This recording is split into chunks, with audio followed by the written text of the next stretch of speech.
Welcome back, ladies and gentlemen. Today, we have found another hard counter to the meta right now. Warden, Ghost, Valkyrie, please get out of my head. Today, we're going to fight Warden with the Grand Warden ourselves. We're going to have this beautiful deck. There is one key troop in particular which is going to do extremely well against the Grand Warden. It's going to be the Mega Knight here, putting a lot of pressure on the Royal Ghost, on the Valkyrie, able to stun. And then we're going to have the Dark Gown who's going to be in the back and who's going to be cooking a beautiful recipe to delete your opponent's troops. Don't forget to subscribe to never miss out on my classmate videos, and let's jump into battle. Alright, we've got the first game here for today. It's going to be Warden against Warden here. We have a different variation, a variation that you don't see too often. It's going to be a Mega Knight in the Grand Warden deck, which is not something you would see. You would either see the Royal Ghost Valkyrie combo, or you would see, the classic Guard Knight, Dark Goblin, Mini P.E.K.K.A. Swordsman combo popping off. So right now we're gonna have a Dark Goblin at the back who's every 7 shots he's gonna get 1 extra elixir, which is going to go a long way if we're talking about 4 or 5 rounds where the Dark Goblin is always gonna get value here. He's gonna get 3 elixir. King Tim already with a +3 elixir advantage. He's gonna have 15 now. 15, which is absolutely incredible. And right now he has the perfect hand to make sure that elixir doesn't go to waste. He's gonna go for the 2 upgrades on the Mega Knight. He's gonna go for the first one, which is gonna add extra stun duration 1.5, and he's also gonna go for the third ability, which is gonna allow the Mega Knight to cycle his supers over and over, and that should be enough. Should be enough. Round number 2 here. Let's see. Right now the Ghost. Everybody's focused on our support troops. We're not gonna take round number 2, but right now we do have the troops, the key troops on the board upgraded to the perfect abilities to make sure that we take that round 5 victory. So right now round number 3 is going to start. We are definitely struggling right now because the Dark Goblin is really rushing. He's really rushing towards the Royal Ghost Valkyrie, which is why we are going to place the Prince, booping away the Royal Ghost.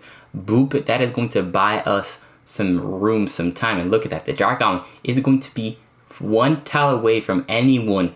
1 tile away from the Grand Warden. 1 tile away from the Valkyrie. It's going to be nice and safe. And that should be what we should look into to the next round 4, round 5. Is to keep the Dark Goblin away. Keep the Dark Goblin safe. And make sure that Mega Knight, he's the one tanking. He's the one soaking up all the damage for our Dark Goblin. Dark Goblin is going to be upgraded to the 3rd star. Mega Knight is going to be the same. Right now we do have right now we are upgrading. You see 3 stars on the Mega Knight, 3 stars on the Dark Goblin, Prince Mini P.E.K.K.A. We've got a lot of elixir on the board. That's because we're making sure we use the Dark Goblin on that elixir tile every 7 shots plus 1 elixir, and the Dark Goblin here gonna be popping off, gonna be cycling through everybody. It's gonna do 16 damage when a troop has shield, which is absolutely broken here. Look at that, 16 gonna be popping right now. Boom, 16. Incredible. Round number 4 is gonna start, and as you guys can see, if your opponent doesn't have an answer to the Dark Goblin, then you might as well say GG's well played, because you're not gonna be breaking through. We're gonna see a guard here adding even more shield with the 2nd star ability. So really, he's making sure, once again, look, he's placing the guard on the left because he knows his Dark Goblin is always going to have the same pathing on the left. So you want to make sure you put as many troops over there to protect your Dark Goblin. That is the name of the game in this Warden versus Warden matchup here. Ooh, well, actually, Dark Goblin is going to go to the right as everything is kind of locked up, and that's perfect because the Dark Goblin is going to stay far away from everybody on the right. He's going to start dealing damage. He's going to start pop, pop, pop, and that's going to be enough here for round number 5. We did lose the first 2 rounds, but that was to come back even stronger and to have the right minis in place to win the game. All right, now we're up against The Archer Queen, also a top tier hero right behind the Grand Warden. Definitely an amazing hero to push and to counter the Royal Ghost. But the thing is, we don't have the Royal Ghost. So these Archer Queen decks that are built to counter the Royal Ghost are going to struggle when going up against our Grand Warden deck with so much shield on the board that our opponent is going to have a difficult time. Here, our opponent goes for a Archer Queen on the Elixir Tau. So very, very important for the opponent here. He's going to get a lot of Elixir. He was also going to get round number 1 here. Beautiful. Make sure, if you guys are using Archer Queen, make sure you place her on that Elixir Tau, because she is going to be pumping out Elixir, especially when she pops her super ability. Every 3 arrows that are going to drop, that these counts as 3 shots, and since you need 7 shots to get +1 Elixir, when the Archer Queen pops her ultimate ability, you can really start gaining a lot of Elixir if you keep her safe, nice and safe. Mega Knight, as you guys notice, he's going to be placed 1 tile in the back. That is because you do not want the prince, the enemy, your opponent, to prince your Mega Knight. Boop him away, and then let your Grand Warden, your Dark Goblin, just get shredded because they don't have a tank in front of them. So that is a very, very important play that we are doing round number 2. But that is going to go a long way in the later game. Because if you cannot protect your Mega Knight, then it's going to be GG's. It's going to be GG's because the Magic Archer is going to be just deleting your support troops at the back.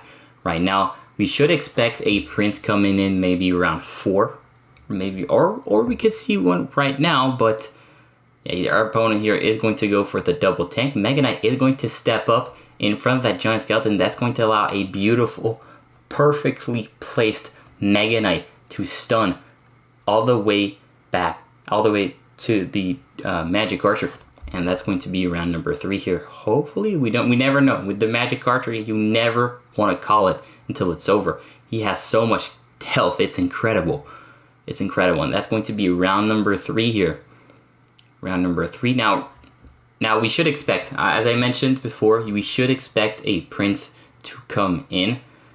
And King Tim here could potentially place a guard to soak up the Prince ability, but he's not. That's interesting. That's interesting. He could have stopped it. Could have stopped, but he decided to play it safe, which is understandable. Which is understandable because now we know what our opponent's playing.